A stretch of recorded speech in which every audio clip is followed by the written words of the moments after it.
আসসালামু আলাইকুম। আজকে পড়ে শোনাব মোহাম্মদ জাফর ইকবাল স্যারের লেখা বৃষ্টির ঠিকানা উপন্যাসের ৩ নম্বর পর্ব, আর্ট কম্পিটিশন। টুম্পা যখন তার নতুন বাবাকে বলেছিল যে তার খুব বাংলাদেশে যেতে ইচ্ছা করে, সে কিন্তু খুব একটা ভেবে চিন্তে বলেনি। কিন্তু সেই কথাটি বলার কারণে বাসায় তার অবস্থাটা আগের থেকে খারাপ হয়ে গেল। বাবা এখন সময়ে অসময়ে সেটা নিয়ে তাকে খোঁটা দেন। যেমন সবাই মিলে খেতে বসেছে, তখন বাবা বলবেন, আমাদের টুম্পার বাংলাদেশে কি হয়েছে তোমরা শুনেছ? বাধ্য হয়ে তখন কাউকে জিজ্ঞেস করতে হয় কি হয়েছে। বাবা তখন হাত পা নেড়ে বলেন, একটা লঞ্চ বোঝাই করে মানুষ নিয়ে যাচ্ছে, কথা নেই বার্তা নেই, মেঘনার মাঝখানে সেটা মার্বেলের মতো ডুবে গেল, ৫০০ মানুষ শেষ। আম্মু তখন বলেন, আহারে। আব্বু বিরক্ত হয়ে বলেন, রাখো তোমার আহারে, ওই দেশে কোনো নিয়মকানুন আছে নাকি? কোনো সেফটি রুল আছে নাকি? মানুষ মরবে না তো কি? কারো কোনো মাথা ব্যথা আছে? আম্মু বলেন, তবু তো এতগুলো মানুষ। নতুন বাবার চোখ তখন উত্তেজনায় চকচক করতে থাকে। ষড়যন্ত্রীর মতো করে বলেন, এতগুলো মানুষ যে মরেছে সেটা এই দেশের কোনো নিউজে শুনেছ? পত্রিকায় দেখেছ? দেখো নাই। এটা অবশ্যই সত্যি কথা, এই দেশের কোথাও সেই খবর ছাপা হয় না। বাবা সেটা নিয়েও টিটকিরি মারেন, বলেন, কেন নাই জানো? কারণ বাইরের দুনিয়া বাংলাদেশের মানুষকে মানুষ বলেই গণ্য করে না। কেন করবে? তারা কি মানুষ হওয়ার যোগ্য হয়েছে? টুম্পার ইচ্ছে হয় সে বলে, বাবা এই সমস্যাটা তো বাংলাদেশের না, সমস্যাটা এই দেশের মানুষের। এত বড় দুর্দশার খবর তারা শুনতে চাইবে না কেন? কিন্তু টুম্পা কিছু বলে না। আবার কয়েকদিন পর নতুন বাবা মুখে একগাল হাসি নিয়ে বলেন, টুম্পার বাংলাদেশে কি হয়েছে শুনেছ? কেউ একজন জিজ্ঞেস করে, কি হয়েছে? ৪ দিন ধরে টানা হরতাল, সারা দেশের মানুষ ঘরে বসে হিন্দি সিনেমা দেখছে, আর রাস্তায় রাস্তায় মারপিট। আম্মু জানতে চাই, কেন, কি হয়েছে? বাবা হাত নেড়ে উড়িয়ে দিয়ে বলেন, সেই খবর কে জানে, বাংলাদেশের কোনো মাথামুন্ডু আছে নাকি? তারপর টুম্পার দিকে তাকিয়ে বলেন, তুই যে সারাক্ষণ বাংলাদেশ বাংলাদেশ করিস, তোকে আসলেই একবার বাংলাদেশে পাঠানো উচিত, ১ সপ্তাহের মাঝে সিধে হয়ে যাবি। টুম্পা তখন বলে, আমার মনে হয় ভালোই লাগবে। বাংলাদেশের সংসদ ভবন হচ্ছে সারা পৃথিবীর মাঝে বিখ্যাত। লুই কান ডিজাইন করেছেন, দূর দূর থেকে মানুষ সেটা দেখতে আসে। আব্বু চোখ পাকিয়ে বলেন, কংক্রিটের একটা দালানের মাঝে দেখার কি আছে? দেখার মতো জিনিস হচ্ছে তাজমহল, পুরো শ্বেত পাথরের তৈরি। কোথায় শ্বেত পাথর আর কোথায় কংক্রিট? টুম্পা তার নতুন বাবার সাথে তর্ক করে না। বাবা তখন গজগজ করে বলেন, প্লেনের ভাড়া অনেকগুলো টাকা, তা না হলে আমি সত্যিই তোকে বাংলাদেশে পাঠাতাম। টুম্পা তখন বলে, আমি টাকা জমাচ্ছি, যখন প্লেনের টিকিটের টাকা হবে তখন আমি নিজেই যাব। গিয়ে কি করবি শুনি? পৃথিবীর সবচেয়ে বড় ম্যানগ্রোভ ফরেস্ট হচ্ছে বাংলাদেশে, সুন্দরবন। সেখানে রয়্যাল বেঙ্গল টাইগার থাকে, সেই বাঘ দেখব। লিটন তখন বলল, আমিও যাব, আমিও বাঘ দেখব। টুম্পা বলে, আমি যখন বড় হব, অনেক টাকা হবে, তখন তোকে নিয়ে যাব, এখন পারবো না। কেন পারবেন না? কেন নেবে না? বলে লিটন এখন টুম্পার সাথে ঝগড়া শুরু করে দেয়। বাবা ভুরু কুচকে টুম্পার দিকে তাকিয়ে থাকেন, বিড়বিড় করে বলেন, পাগলামির রোগ বংশগত, জেনেটিক, আমি আগেই বলেছি না? আমেরিকান ইতিহাস ক্লাস শেষে পিএস সিস্টেমে অফিস থেকে টুম্পাকে ডেকে পাঠালো তার একটা চিঠি নিয়ে নেওয়ার জন্য। স্কুলে চিঠিপত্র সাধারণত লাইব্রেরির বই ফেরত দেওয়া, গার্জিয়ানদের মিটিং, এই সব নিয়ে হয়, গুরুত্বপূর্ণ কিছু নয়। কিন্তু তবুও টুম্পা তখনই চিঠিটা নিয়ে এলো। খামের উপর তার নামটি হাতে লেখা। খামটি খুলে দেখে একটা খবরের কাগজের ক্লিপের সাথে এক টুকরো সাদা কাগজে একটা চিঠি। চিঠিটা লিখেছেন মিসেস হেনরিকসন। চিঠিতে লেখা, প্রিয় টুম্পা, সামনের উইকেন্ডে আটলান্টিক সিটিতে একটা ছবি আঁকার প্রতিযোগিতা হবে। তোমার সাথে কথা না বলেই আমি তোমাকে সেখানে রেজিস্ট্রেশন করিয়ে দিয়েছি। তোমার রেজিস্ট্রেশন নম্বর B5253। তুমি অবশ্যই সেই প্রতিযোগিতায় অংশ নিতে যাবে। তুমি হয়তো জানো না, কিন্তু তুমি আসলে একজন অসাধারণ শিল্পী। ক্রিস্টিনা হেনরিকসন। টুম্পা অবাক হয়ে চিঠিটা আরেকবার পড়ল, তারপর খবরের কাগজের ক্লিপটা দেখল। প্রতিযোগিতা 3 ক্যাটাগরিতে। যাদের বয়স 5 থেকে 10 তারা ক্যাটাগরি এ, যাদের বয়স 10 থেকে 15 তারা ক্যাটাগরি বি, যাদের বয়স 15 থেকে 20 তারা ক্যাটাগরি সি। টুম্পার বয়স 14, তাই সে category B. Registration fee $20। Mrs Henrikson সেটা দিয়ে দিয়েছেন। চিঠিটা হাতে নিয়ে ক্লাসে ফিরে আসতেই জেসিকা জিজ্ঞেস করল, কিসের চিঠি, প্রিন্সিপালের? দাঁত বের করে হেসে বলল, মাতাল অবস্থায় স্কুলে আসার অপরাধে স্কুল থেকে বহিষ্কার। টুম্পা হাসলো, বলল, অনেকটা সেরকম। তবু শুনি। টুম্পা বলতে চাইছিল না, কারণ সে জানে তাকে বাসা থেকে কিছুতেই আটলান্টিক সিটি নিয়ে যাবে না। সে যে ছবি আঁকে বাসায়, সেটাও ভালো চোখে দেখা হয় না। কিন্তু জেসিকা খুব কৌতূহলী মেয়ে, সবারই সব কিছু তার জানা চাই, তাই টুম্পাকে চিঠিটা দেখাতে হলো। চিঠি পড়ে সে ক্লাসে হইচই শুরু করে দিল, এবং তখনই ডজন খানেক ছেলেমেয়ে টুম্পার সাথে আটলান্টিক সিটি যাওয়ার জন্য প্রস্তুত হয়ে গেল। টুম্পা যখন ছবি আঁকবে তখন তারা পাশে দাঁড়িয়ে চিৎকার করে নেচে কুদে তাকে উৎসাহ দেবে। টুম্পা এক ধরনের অস্বস্তি নিয়ে বসে থাকে। আসলে সে যেতে পারবে না, এবং সেই কথাটি কিভাবে ক্লাসের সবাইকে বলবে সে জানে না। সেদিন রাত্রিবেলা টুম্পা তবু একবার চেষ্টা করল। খাবার টেবিলে বাবা বাংলাদেশের ফতোয়াবাজ একজনের গল্প শেষ করে হাহা করে হাসছেন।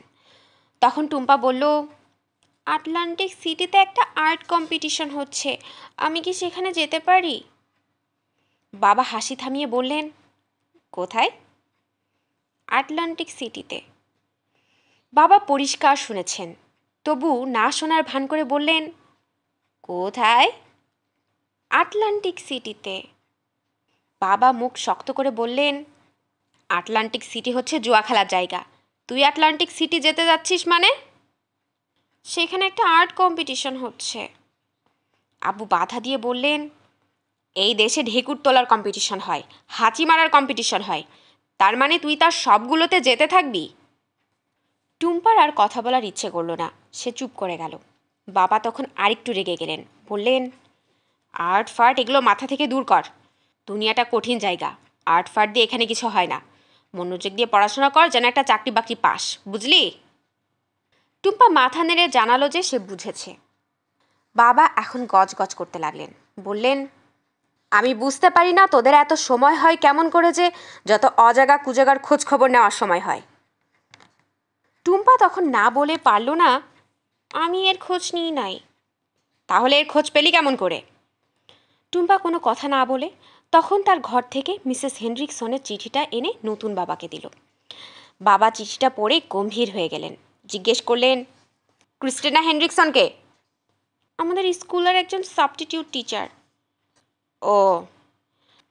আম্মু তখন বাবার হাত থেকে চিঠিটা নিয়ে পড়লেন, পড়ে বললেন, কোথাও তো যায় না, নিয়ে যায় না হয় কম্পিটিশনে, আমি ড্রাইভ করে নিয়ে যাব। বাবা চোখ লাল করে বললেন, এই বাসায় আমি আর্ট ফার্ট ঢুকতে দেব না, বুঝেছ? আম্মু চুপ করে গেলেন। বিষয়টা এখানেই শেষ হওয়ার কথা, কিন্তু শেষ হলো না। পরদিন স্কুল থেকে বাসায় এসে তালা খুলে ভিতরে ঢুকেছে। বাসায় কেউ নেই। আম্মু মনে হয় লিটনকে নিয়ে গ্রোসারি সেন্টারে গিয়েছেন। টুম্পা ফ্রিজ খুলে একটা হটডগ বের করে মাইক্রোওয়েভে গরম করছে। তখন টেলিফোন বাজল। ফোন ধরে দেখে অন্য পাশে মিসেস হেনরিকসন। মিসেস হেনরিকসন খুশি খুশি গলায় বললেন, টুম্পা, কি খবর তোমার? ভালো মিসেস হেনরিকসন, থ্যাংক ইউ। তুমি আসছো তো আটলান্টিক সিটিতে? এটা খুব প্রেস্টিজিয়াস কম্পিটিশন। তোমার খুব কপাল ভালো, এই বছর এটা আটলান্টিক সিটিতে হচ্ছে। দিনে দিনে ঘুরে চলে আসতে পারবে। মায়ামি না হয় লাস ভেগাসে হলে কি করতে? টুম্পা ইতস্তত করে বলল, তা ঠিক। ঠিক আছে, তাহলে দেখা হবে। মিসেস হেনরিকসন টেলিফোন রেখে দিচ্ছিলেন। টুম্পা তাকে থামালো, বলল, মিসেস হেনরিকসন। কি হলো? আসলে আসলে আসলে কি? আসলে আমার যাওয়া হবে না। ও। মিসেস হেনরিকসন কয়েক মুহূর্ত চুপ করে থেকে বললেন, অন্য কোনো প্রোগ্রাম আছে? না, সেরকম কিছু না। টুম্পা ইতস্তত করে ঠিক কী বলবে বুঝতে পারে না। তাহলে? আসলে আমার বাসা থেকে যেতে দেবে না। কথাটা বুঝতেই মিসেস হেনরিকসনের একটু সময় লেগে গেল। বোঝার পর জিজ্ঞেস করলেন, কেন যেতে দেবে না? টুম্পার মনে হলো ধানাই পানাই না করে সত্যি কথাটাই বলে দেওয়া ভালো। আসলে আমার বাবা মা আমাকে কোথাও যেতে দেয় না। কোথাও যেতে দেয় না? না, স্কুল আর বাসা ছাড়া আমি কোথাও যেতে পারি না। কেন? টুম্পা একটা লম্বা নিঃশ্বাস ফেলল, বলল, আমি জানি না। তারা অন্য কালচারের মানুষ, এই কালচারকে ভয় পায়।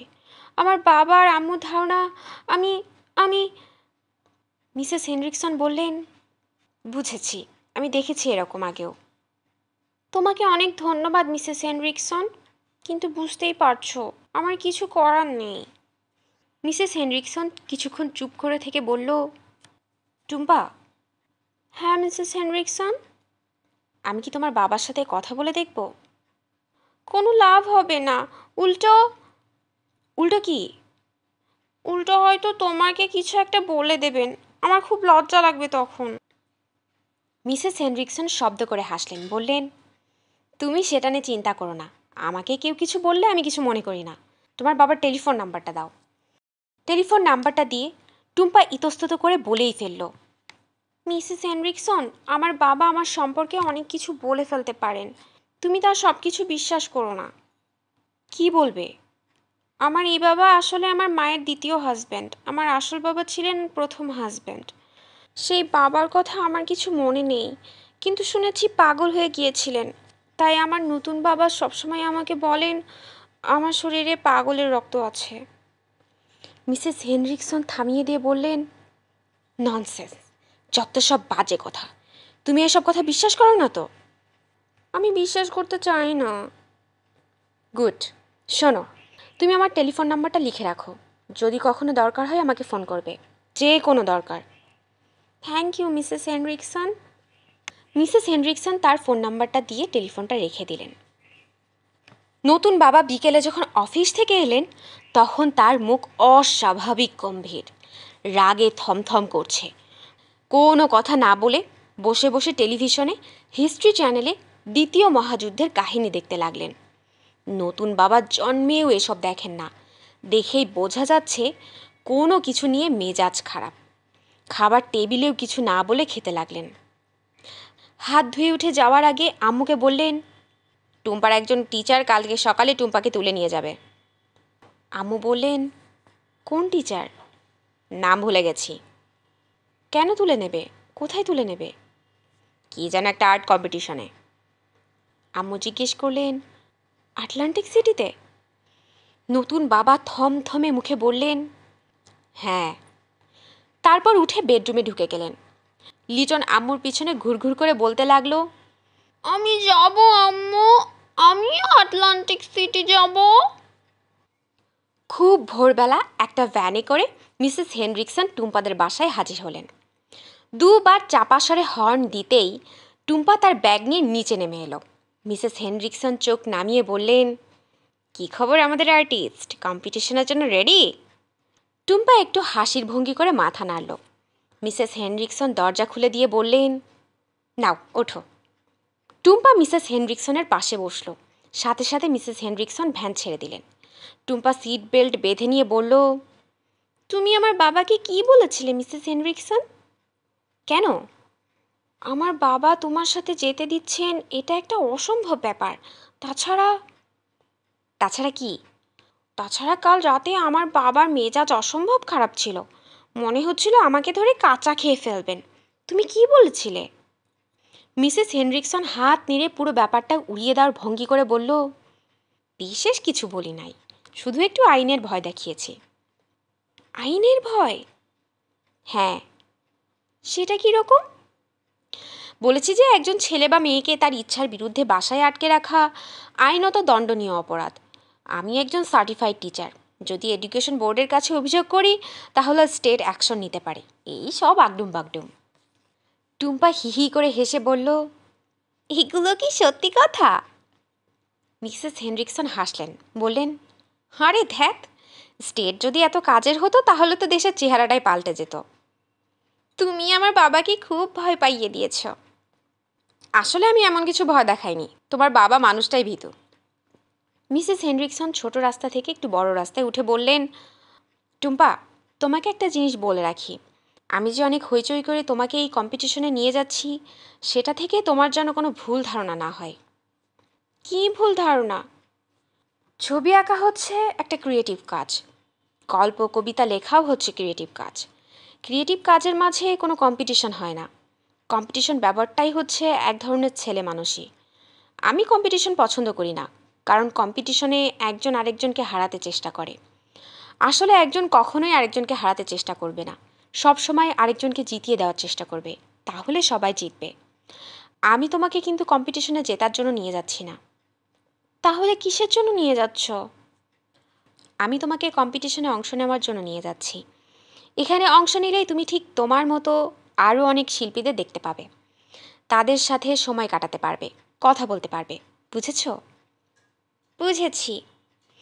যদি কম্পিটিশনে জেতার চেষ্টা করো আর যদি না যেতো তাহলে মন খারাপ হবে, আর যদি শুধু অংশ নাও, জেতার চেষ্টা না করো, তাহলে আনন্দ পাবে। বুঝেছ?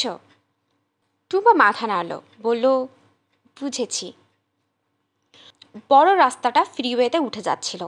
মিসেস হেনরিকসন ফ্রিওয়েতে না উঠে তার পাশের বিশাল পার্কিং লটে ঢুকে গেলেন। টুম্পা অবাক হয়ে বলল, এখানে ঢুকছো কেন? অন্যরা যারা যাবে তারা সবাই এখানে আসবে। আর কারা যাবে? তোমার ক্লাসের ছেলেমেয়েরা। আমি যখন বুঝতে পেরেছি তোমাকে তোমার বাবা মা বাসা থেকে বের হতে দেয় না, তখন আমার মনে হয়েছে টিপিক্যাল আমেরিকান টিনেজাররা কীভাবে ফুর্তি করে তোমার সেটা দেখা দরকার। মিসেস হেনরিকসন চোখ মোটকে বললেন, তুমি কি ভেবেছ শুধু তুমি আর আমি যাব বলে এত বড় ভ্যান নিয়ে রওনা দিয়েছি?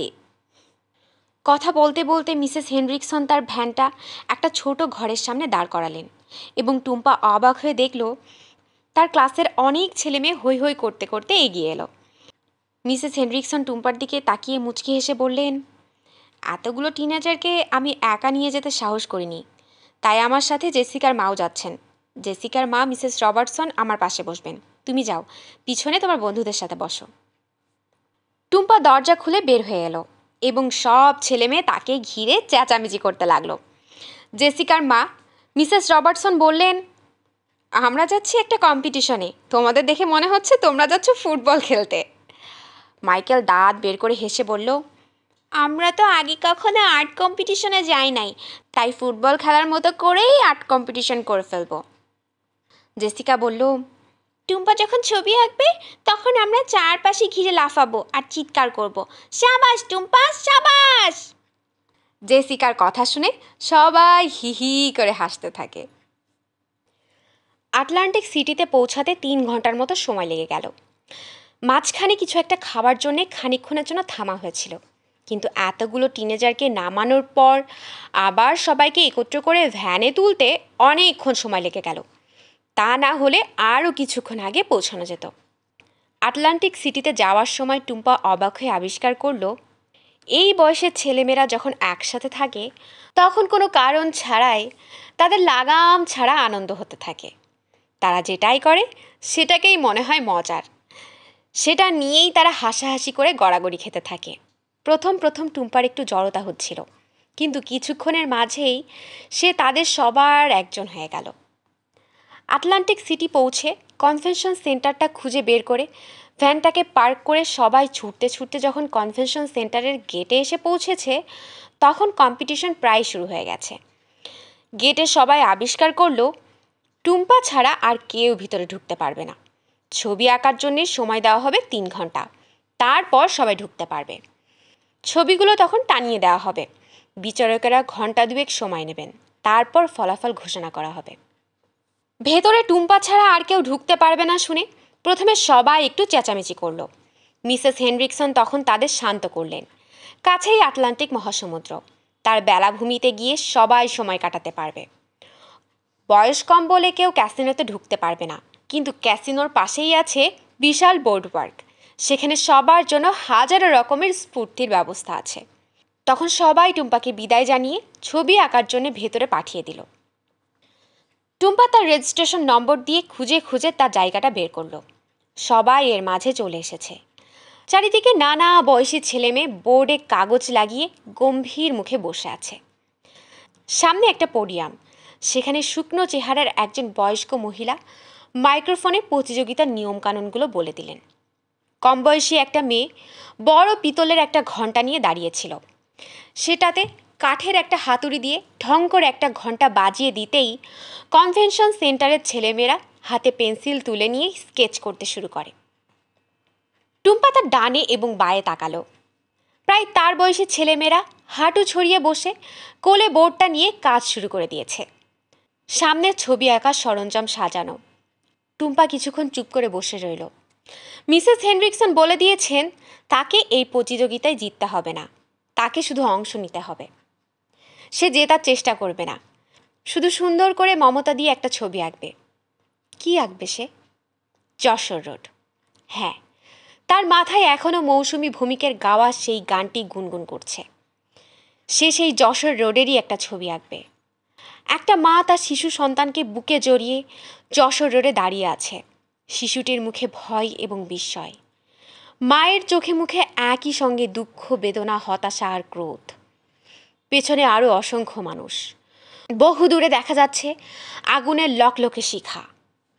টুম্পা বুক থেকে একটা নিঃশ্বাস বের করে বোর্ডের উপর ঝুঁকে পড়ে। ঠিক কিভাবে 3 ঘন্টা পার হয়েছে টুম্পা বলতে পারে না।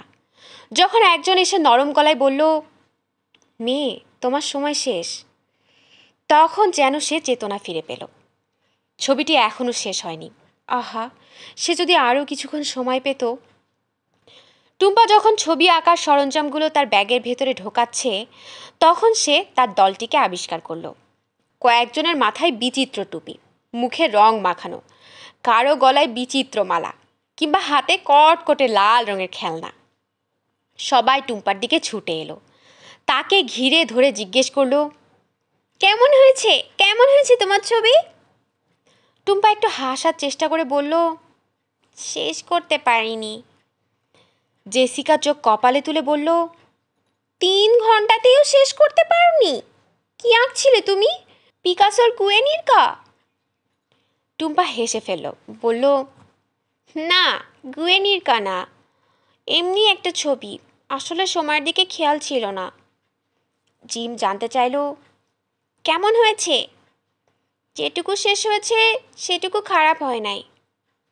মাইকেল জিজ্ঞেস করলো, প্রাইজ পাবে? টুম্পা মাথা নেড়ে বলল, মিসেস হেনরিকসন বলেছেন প্রাইজের জন্য কখনো ছবি আঁকতে হয় না। ড্যানিয়েল গলা নামিয়ে বলল, মাঝে মাঝে আঁকলে দোষ হবে না, ফার্স্ট প্রাইজ $2000। মাইকেল বলল, 2000? সর্বনাশ, এত টাকা দিয়ে কী করবে? টুম্পা বলল, যে সে টাকাটা পাবে তাকে সেটা চিন্তা করতে দাও, আমার এখন খুব খিদে পেয়েছে, কিছু একটা খাবো, চলো। তখন সবাই একসাথে হই হই করে উঠল, বলল, চলো চলো যাই, চলো, আমাদেরও খুব খিদে পেয়েছে, কাছেই একটা ম্যাকডোনাল্ড আছে। খেয়ে দিয়ে তারা যখন ফিরে এসেছে, তখন সব ছবিগুলো কনভেনশন সেন্টারের দেয়ালে টানিয়ে দেওয়া হয়েছে। সবাই ঘুরে ঘুরে সেই ছবিগুলো দেখছে। বিচারকদের হাতে কাগজ, নাকের ডগায় চশমা, তারা খুঁটিয়ে খুঁটিয়ে ছবিগুলো দেখছেন। তারা নিশ্চয়ই ছবির মাঝে অন্য কিছু একটা খোঁজেন, কারণ খুব সুন্দর করে আঁকা একটা ছবির পাশ কাটিয়ে সাদামাটা একটা ছবির সামনে অনেকক্ষণ দাঁড়িয়ে থেকে বিড়বিড় করে নিজেদের মাঝে কথা বলেন। সবাই মিলে টুম্পার ছবিটা খুঁজে বের করলো। জেসিকা চোখ বড় বড় করে বলল, বাহ, কি চমৎকার। জিম জিজ্ঞেস করলো, তুমি যে বললে শেষ করনি, কোথায়? এটা তো শেষ হয়েছে। টুম্পা মাথা নাড়ল, বলল, না, শেষ হয় নাই। কোন জায়গাটা শেষ হয় নাই? টুম্পা বলল, তুমি যদি দেখে বুঝতে না পারো তাহলে আমি তোমাকে বোঝাতে পারবো না। জিম ঘাড় ঝাঁকিয়ে হাল ছেড়ে দিয়ে অন্য ছবিগুলো দেখতে চলে গেল। ঠিক সময় মতো অনুষ্ঠানের শেষ পর্ব শুরু হয়েছে। আয়োজকদের একজন প্রথমে সবাইকে অভ্যর্থনা জানালেন। তারপর স্থানীয় একজন মহিলা শিল্পীকে একটা পদক দেওয়া হলো। পদকটি নিয়ে সেই মহিলা শিল্পী ভদ্রতার 2-1টা কথা বললেন। তারপর পুরস্কার দেওয়া শুরু হয়ে গেল। এই ক্যাটাগরিতে প্রথম হলো একটি কালো ছেলে। সে যখন পুরস্কার নিতে গেল, তখন তাকে দেখে কারো সন্দেহ থাকে না যে সে বড় হয়ে একজন সত্যিকারের শিল্পী হবে। মাথায় এলোমেলো চুল, ঢিলা ঢালা বিবর্ণ টি শার্ট, ঢুলু ঢুলু চোখ। দ্বিতীয় হলো সোনালি চুলের ফুটফুটে একটা মেয়ে। তৃতীয় হলো দুজন, একটি ছেলে এবং একটি মেয়ে। পুরস্কারটা কিভাবে দুজন ভাগ করে নেবে সেটা ঠিক করতে আয়োজকদের খানিকক্ষণ মাথা ঘামাতে হলো। বি ক্যাটাগরির পুরস্কার ঘোষণার ঠিক আগে আগে টুম্পার বুকটা ধুকভুক করতে লাগলো। সে জানে এখানে যারা আজ ছবি আঁকতে এসেছে তারা সবাই খুব সুন্দর ছবি আঁকতে পারে। কম্পিটিশন শেষ হওয়ার পর টুম্পা ঘুরে ঘুরে ছবিগুলো দেখছে। অনেকেই একেবারে অসাধারণ। মিসেস হেনরিকসন বলেছেন, ছবি আঁকা হচ্ছে একটি সৃজনশীল কাজ। সৃজনশীল কাজে কখনো কম্পিটিশন হয় না। টুম্পা নিজেকে বোঝানোর চেষ্টা করলো, আজকেও কোনো কম্পিটিশন নেই। পুরস্কার পাওয়া বা না পাওয়াতে কিছু আসে যায় না। সবাই মিলে আনন্দ করেছে, সেটাই সবচেয়ে বড় কথা। এত সব কিছু জানার পরেও টুম্পার বুক ধুকভুক করতে লাগলো। প্রথম পুরস্কারের নাম ঘোষণা করা হলো। একজন হিস্পানিক ছেলে। সে আনন্দে চিৎকার করতে করতে স্টেজে ছুটে যাচ্ছে। মেডেলটা পেয়ে গলায় ঝুলিয়ে সে $2000 চেক ভরা খামটা প্রায় ছিনিয়ে নিয়ে স্টেজে নাচতে থাকে। তার আনন্দ প্রকাশের ভঙ্গিটা এত আন্তরিক যে সবাই হাসতে হাসতে হাততালি দিতে থাকে। এবারে দ্বিতীয় পুরস্কারের নাম ঘোষণা করা হবে। টুম্পার কাছে মনে হয় সব কিছু কেমন যেন থেমে গেছে। মানুষটি যেন খুব ধীরে ধীরে মাইক্রোফোনের সামনে এলো। ধীরে ধীরে হাতের কাগজটা খুলে নামটি দেখল। তারপর মাইক্রোফোনের সামনে মুখটি এগিয়ে নিল নামটি উচ্চারণ করার জন্য। টুম্পার মনে হলো নামটি উচ্চারণ করতে গিয়ে মানুষটি যেন থেমে গিয়েছে, স্থির হয়ে গেছে অনন্তকালের মতো। টুম্পা রায়হান। হঠাৎ করে টুম্পা নিজের নামটা শুনতে পায়। কয়েক মুহূর্ত লাগলো তার বুঝতে যে সত্যিই দ্বিতীয় পুরস্কার পেয়ে গেছে। কোনো মতে সে উঠে দাঁড়ালো। তার চারপাশে যারা বসে আছে তারা লাফিয়ে চিৎকার করে কনভেনশন হলের ছাদ পর্যন্ত কাঁপিয়ে দেওয়ার চেষ্টা করছে। টুম্পা হেঁটে হেঁটে স্টেজে গেল। বয়স্ক একজন মানুষ তার গলায় মেডেল পরিয়ে দিলেন। $1500 একটা চেক ধরিয়ে দিলেন আরেকজন। টুম্পা স্টেজ থেকে নেমে আসছিল। তখন কাগজপত্র হাতে একজন টুম্পার দিকে তাকিয়ে সুন্দর করে হাসল, বলল, অসাধারণ ছবি, শেষ করার সময় পেলে না, আফসোস। টুম্পা কী বলবে বুঝতে না পেরে একটু হাসার চেষ্টা করলো। মানুষটি আবার বলল, ছবি আঁকা ছেড়ে দিয়ে ইঞ্জিনিয়ার ডাক্তার হয়ে যেও না যেন। টুম্পা বলল, হব না। মানুষটি হঠাৎ ভুরু কুচকে জিজ্ঞেস করলো, ছবিটার নাম দিয়েছ যশোর রোড। যশোর রোড মানে কি? 1971 সালে আমাদের দেশে যখন যুদ্ধ হচ্ছিল তখন যশোর রোড দিয়ে লক্ষ লক্ষ মানুষ দেশ ছেড়ে গিয়েছিল। খুব সুন্দর একটা কবিতা আছে এর উপরে, এলেন গিন্সবার্গের লেখা। তাই নাকি? এলেন গিন্সবার্গ আমারও খুব প্রিয় কবি।